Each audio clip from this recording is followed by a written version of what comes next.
हमारे साथ हैं निर्दलीय प्रत्याशी सुप्रीम कोर्ट के वरिष्ठ अधिवक्ता महमूद प्राचा जी। उनसे जानते हैं, आज प्रचार प्रसार का आखिरी दिन है।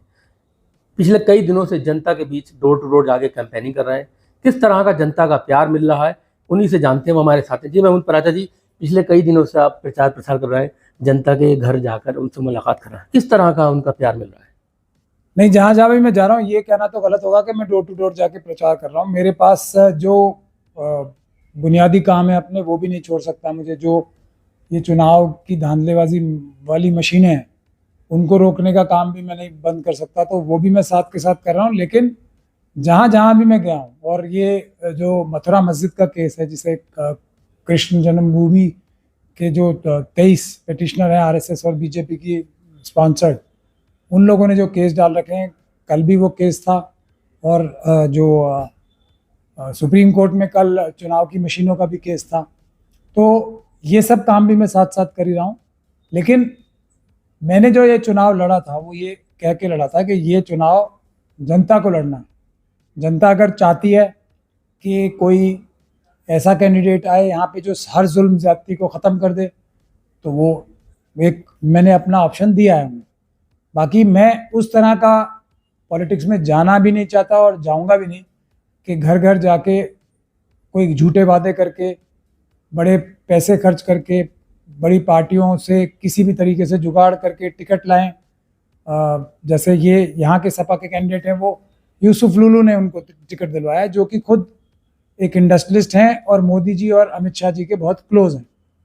तो उन जो आदमी ऐसे आदमी के साथ मिलकर टिकट लाएगा, वो क्या रामपुर की जनता के बारे में कुछ सोचेगा, या सिर्फ वो उसके लिए सोचेगा जो यूसुफ लुलू साहब यहाँ पे एक बीजेपी और आरएसएस से मिलके एक यहाँ पे स्लॉटर हाउस बना रखा है, और उसमें इतनी पोल्यूशन कर रहे हैं वो।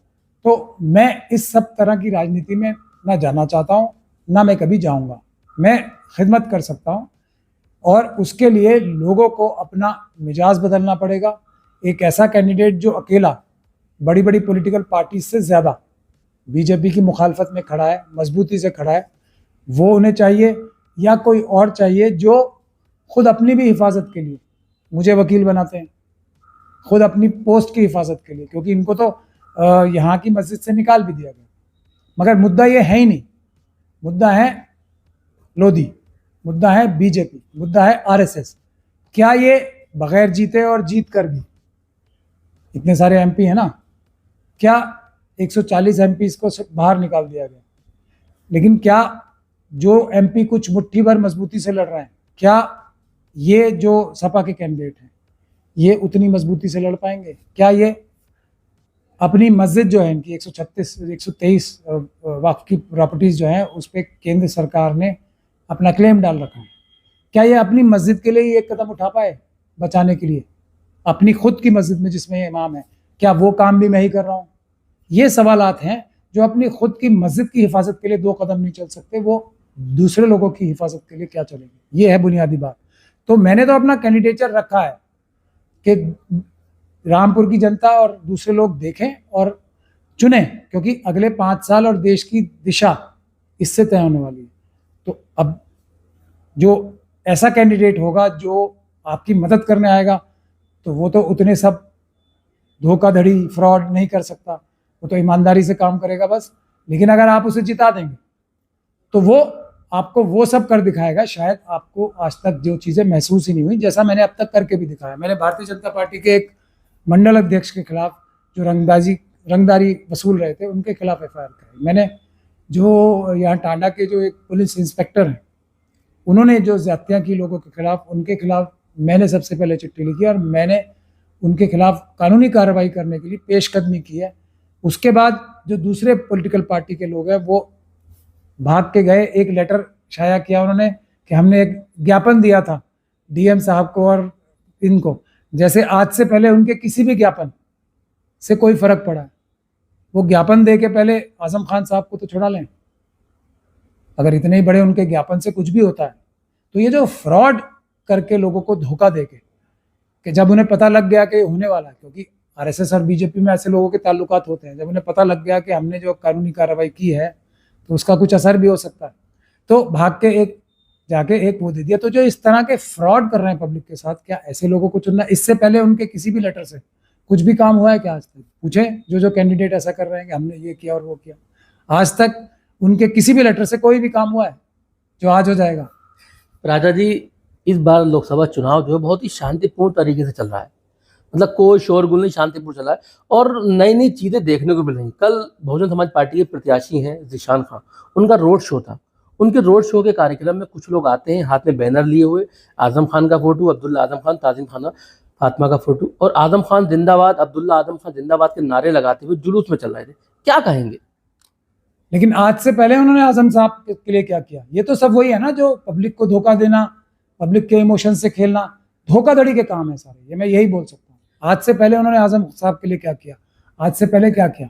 हम तो वकील हैं, हमने पहले भी कोशिश की थी कि अगर वो जो उनकी लीगल टीम है उससे हट के हमें रखें तो हम उनके लिए केस लड़के, जैसा हमारा रिकॉर्ड है आज तक 100% रिकॉर्ड है हमारा ऐसे मुश्किल केसों में जीतने का, तो हम उनको भी बाहर निकालने की कोशिश कर रहे हैं। हमने जब उनके साथ जुल्म ज्यादती हो रही थी तो हमने बड़े बयानात दिए, उनके साथ अपनी समर्थन किया, खतरे के टाइम में किया। अभी जब अमित शाह साहब ने निज़ाम वाला अपना जो वीडियो है दोबारा से वायरल कराया अपने आरएसएस और बीजेपी के लोगों से मिलके, जो 2 महीने पुराना उनका वीडियो था, वो दोबारा चुनाव के दौरान दोबारा उसको मंजर आम पे लाया गया। तो मैंने ही सबसे पहले, आजम खान साहब से तो मेरी बातचीत भी नहीं है अभी, फिर भी मैंने उनके खिलाफ, अमित शाह साहब के खिलाफ एक मजबूत कानूनी कार्रवाई की, क्योंकि मुझे खतरा है, आजम खान साहब की जान का खतरा मुझे लग रहा है।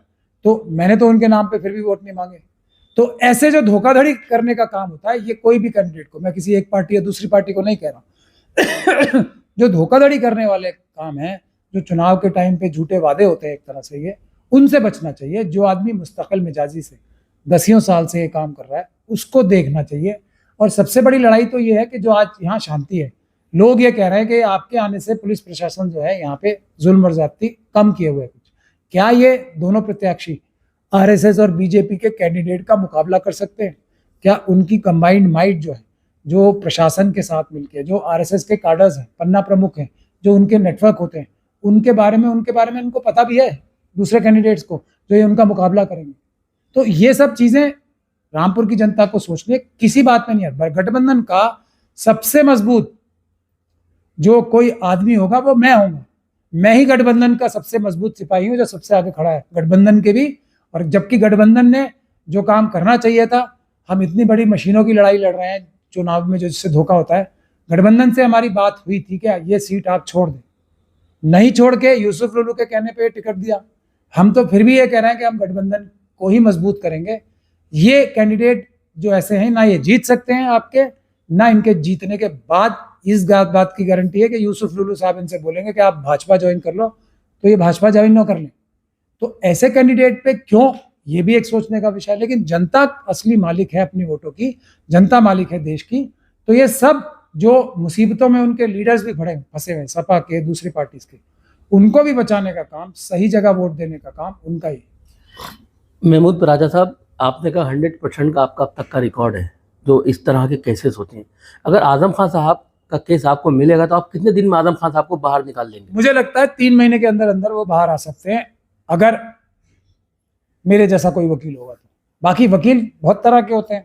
कुछ वकील ऐसे भी हैं जो पब्लिक डोमेन में ये बोलते हैं, कुछ केस हारने के लिए लड़े जाते हैं, कुछ केस हम हारने के लिए लड़ते हैं। तो अब आजम खान साहब के भी वही वकील हैं शायद जो ऐसा बोलते हैं। आजम खान साहब का सुप्रीम कोर्ट और हाई कोर्ट दोनों के अधिवक्ता है, तो क्या लगता है कि वो इस केस को हैंडल नहीं कर पा रहा है?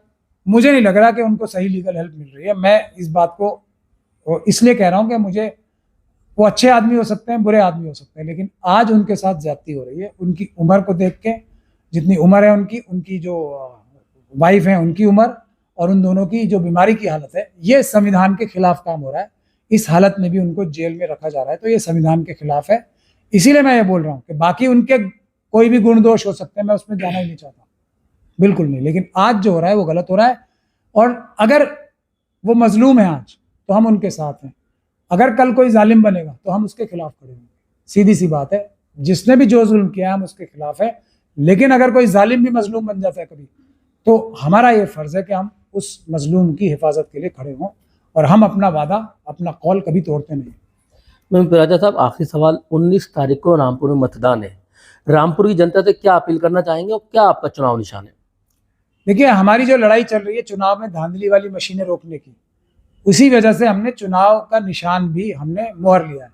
क्योंकि पहले मोहर लगती थी ना, बटन नहीं दबता था, तो इसीलिए हमने जानबूझ के वो चुनाव निशान लिया है। क्योंकि हम अपना कोई भी काम अधूरा नहीं छोड़ते। जो सबूत आज तक किसी के पास नहीं थे ना, वो हमने सब सबूत इकट्ठे किए कि चुनाव की मशीन धांधली करने के लिए ही इस्तेमाल हो रही है। तो हम अपना कोई भी काम किसी भी आदमी को छोड़ते नहीं है। उसी तरीके से रामपुर की जनता से भी हम कह रहे हैं, ऐसे आदमी को चुनो, बाकी सब चीजें भूल जाओ।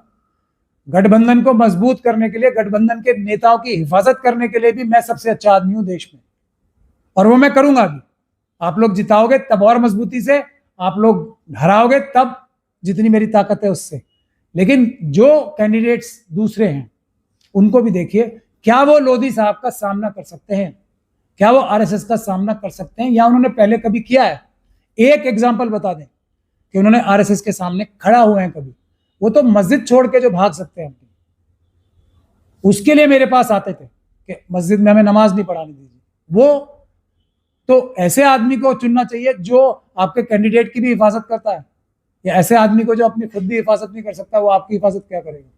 तो ये बहुत अहम बात है। मैं इतनी बातें भी नहीं करता उनके बारे में, लेकिन ये सच्चाई है, इसलिए करनी पड़ रही है। और मैं रामपुर की जनता को एक बहुत बड़े खतरे में देख रहा हूँ, इसलिए मजबूरी में मैं ये बातें कर रहा हूँ।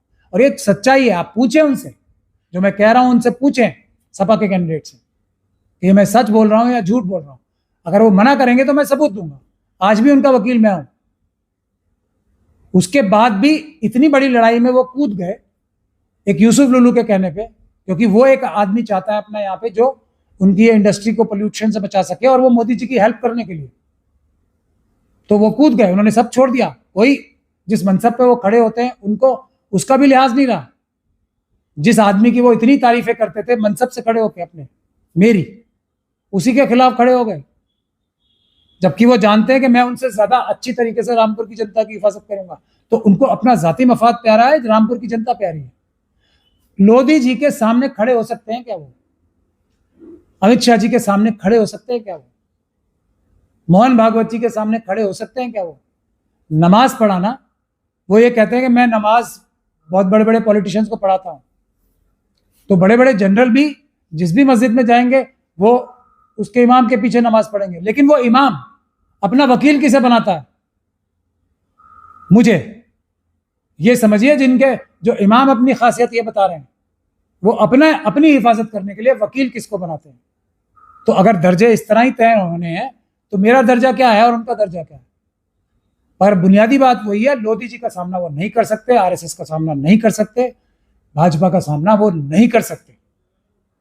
उनका काम है वो यूसुफ लुलू साहब की से कहे यहां से विड्रॉ करें, राज्यसभा में भी दिलवा देंगे वो यूसुफ लुलू साहब। तो भाजपा से राज्यसभा दिला देंगे अगर उन्हें एमपी बनने का इतना शौक है।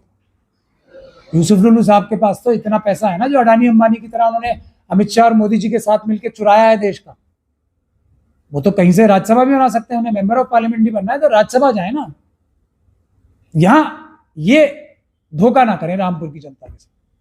देखिए, ये थे निर्दलीय प्रत्याशी महमूद प्राचा जी, जिन्होंने बेबाकी से सवालों का जवाब दिया।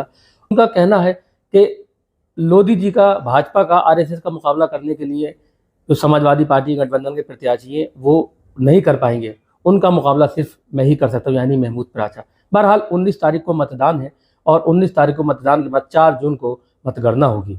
Azam Khan, my city 24, Rampur.